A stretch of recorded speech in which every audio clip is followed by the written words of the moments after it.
So now we're going to talk about the 5 underneath drops as bear, as will, or zip. Once you understand these 5 drops and when you're going to perform these responsibilities in our defense, you'll start to play a lot faster. All right, so we're going to start off with the curl flat drop right here. As you see, kind of split the formation in half just for the purpose of description. We're going to look at this bear right now. Split number 2 receiver. All right, we're going to be outside leverage. We're still going to be the force player out there like we talked about before. All right, if number 2 is tight, the line of scrimmage right here as a tight end. All right, we want to be 3 yards deep, 5 yards wide on that guy. Okay, I always like to tell my guys number 2 can do one of 4 things out there.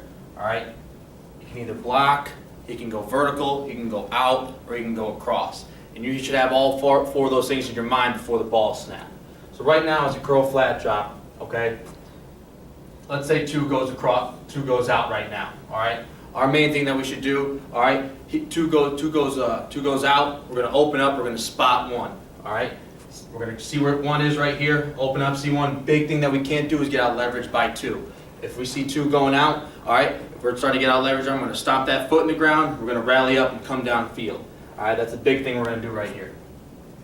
Other options right here, okay, if 2 goes across, all right, let's say 2 goes across right now. We're going to see him go across, we're going to yell to our backers, under, turn around, see where 1 is, see what he's doing right now, okay, and find him.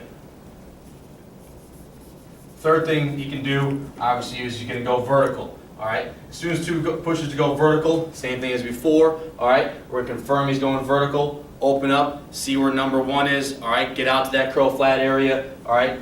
And see where that receiver is. The big thing that you got to keep in mind is number 1 is always going to be in a different spot every time. Want to make sure we're open up at a 45, keeping that toe out there and finding where number 1 is. Okay. If it's double slants out here, okay, number 1 could be running right at you. We got to make sure we see where number 1 is and react from there.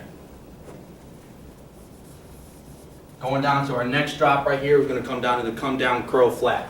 This is mostly going to be it's going to be performed by our wills in our defense. Okay, when we're trying to play a traditional cover 3 with our bears from a too high look. Okay, the big thing that we want to emphasize on a come down curl flat is our footwork. We're going to be performing the same responsibilities as you were as a curl flat, except you're going to be from up high. And footwork we want to do is we want to work on punch steps. Okay, so we want to make sure we're punching downhill, reading 2. Through 1, just like we were if we were down low in the last example. Okay, same responsibilities. We want to be outside leverage right here, number 2 from up high. Ball snapped. All right, we're punching downhill. Say if 2 goes out, we want to spot 1. We want to hang in that curl. All right, until we get out leverage by 2. As soon as we see I got out leverage by 2, we're going to get off that curl and come down to the flat. Same responsibilities as a curl flat, except we're going to be playing it from up high. Real quick, we'll demonstrate it again. Okay, up high. Let's say 2 goes across right now. We're going to punch steps. Our eyes are going to spot to 1 right now. Say he's running a hitch right here. Punch steps, hang in that curl area right there. All right, see where 1 is. Say if 1 starts drifting inside, we can roll out our hips back inside and stay with him. Why? He's our last guy over there. We don't want to be dropping to grass and dropping to nowhere. Talk about our third drop over here, our cliff drop. What's our cliff drop mean? It's a curl late flat. All right, we can be late to the flat over here. Same leverage as before, as a curl flat, come down curl flat and cliff player. We're going to be outside leverage, still being our force player over there like we described earlier. All right, forcing that run inside, hitting it with our inside shoulder, keeping our outside shoulder free, forcing that run back inside.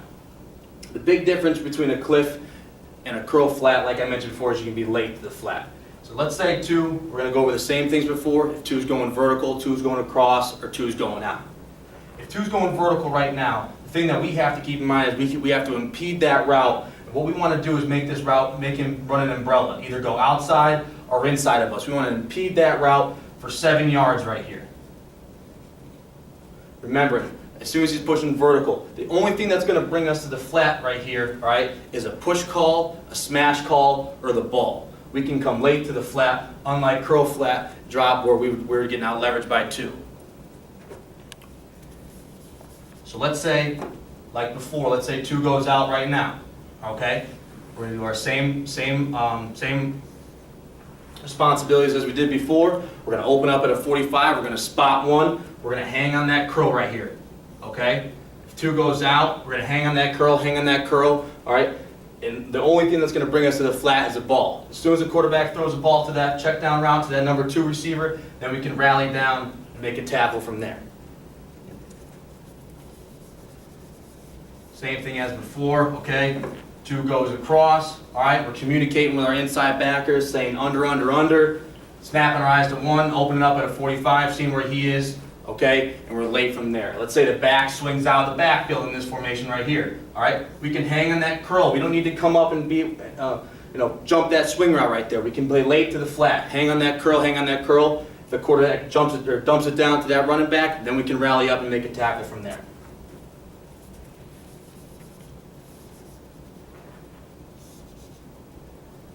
All right? Our 4th drop that we're going to talk about is our flat drop, okay? Still, just like before, okay, we're going to be outside leverage of a split number 2. If he was tight, like I talked about before, we're going to be 3 yards by 5 yards wide, okay? The biggest difference with a flat route, okay, as opposed to anything else, if 2 goes out, we're going to match that route right now. Okay, he goes out, we're matching that out route right now, okay? Let's say that out route turned into a wheel. We're going to run with that wheel down the sideline. That's a big thing we have to keep in mind when we're in the flat drop. Opposed to the 2 other options that receiver can do, okay? Let's say number 2 runs vertical right now. Unlike a cliff drop, okay, we don't have to impede him. He goes vertical. We're going to snap our eyes to 1, still opening up at a 45, seeing where 1 is, and getting to that receiver wherever he may be. Just like before, 2. Let's say 2 goes across right now. We're going to open up at a 45, spot 1, just like we did before, get to where he is, okay? And then we're going to hang out, and that's our flat drop right there. All right. Last drop that we're going to talk about is our skiff drop, seam, curl, flat. A big difference here. On all 4 of these, we are our outside force players, okay? We were forcing that run back inside. Now, with a skiff drop, we're going to be inside leverage of number 2, splitting the difference between the tackle and the number 2 receiver. Now we're not the force players anymore. Now we're going to be the plug players, okay? Big thing we have to keep in mind here. Same thing as before, same progression, okay? Except now we're going to be inside leverage of number 2. The big thing that you have to keep in mind here as well, okay, we're going to keep those same 4 things in mind when the ball snap. Is 2 going to go vertical? Is he going to go out? Is he going to go across? Is he going to block? And what am I going to do if he does one of those 4 things? So we'll talk about the first thing right now. If 2 goes out, okay, we're going to open up at a 45 like we did before, and we're going to spot 1. We don't necessarily need to get wide right now. Why? We're already inside leverage and our corner's out there, okay? We don't need to stretch to get to the sideline right now. Just see where 1 is. All right, if he's say it's, we're running a box shot out here, 1's running a dig, make sure we're getting depth and we're getting to where 1 is. We don't need to run to the flat right away, or we have our corner right there. Big thing on this defense is knowing where your help is and communicating from there, okay? Let's say they're running double hitches, or, that 2's giving you that vertical stem right now, okay? He's running vertical, number 1's running vertical, we're gonna run through that vertical route to get to 1, settle in right there. Okay, we're going to go bypass that number 2 vertical and get into number 1. All right, another thing right here, if 2's going to run across right now, okay, he's going to run right now, run across. Don't be afraid, we can come up and disrupt that route. We can go and impede that route, end that route right now, and then go to our progression from there. Okay, same thing if number 1's doing that same route, if number 1's running across. Let's say number 2's running a dig, and number 1's running a drive right now, okay? We can open up and see the whole play progress. We can see number 2's route and number 1's route. We can hang out there, impede number 1's drive route right now, and then let's work to get depth and find number 2 and robot back inside from there. So these are our 5 main drops that we're going to be performing as Bears, whether it be will or zip, in our defense. And once, like I said before, once we understand these drops, we'll definitely start to play a lot more faster out there and be a lot more comfortable.